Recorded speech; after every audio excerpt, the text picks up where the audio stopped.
Kwa sababu ya taharuki hizi ambazo zimekuwa endelea, nitatumia fursa hii pia Mheshimiwa Spika,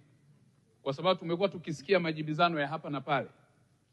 kupitia Wizara ya Mambo ya Ndani ambayo ni custodian wa peace, order and tranquility, kupitia Wizara ya Mambo ya Ndani ambayo tumepewa instrument na dhamana ya kusimamia amani, ulinzi na usalama, na kwa sababu uchochezi wa mambo haya umeonekana zaidi kwenye maeneo ya kisiasa, Mheshimiwa Spika, kupitia bunge lako tukufu,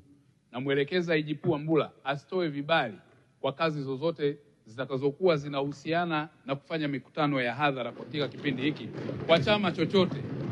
iwe Chama cha Mapinduzi, iwe chama chochote kile. Kwa kipindi hiki ni vizuri turudi katika kuwaruhusu wananchi wajenge uchumi wa nchi yao.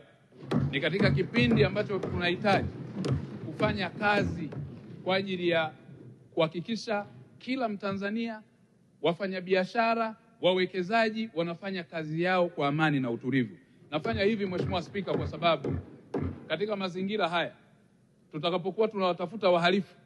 ni ngumu kuchambua wahalifu kwenye mkusanyiko ya watu wengi.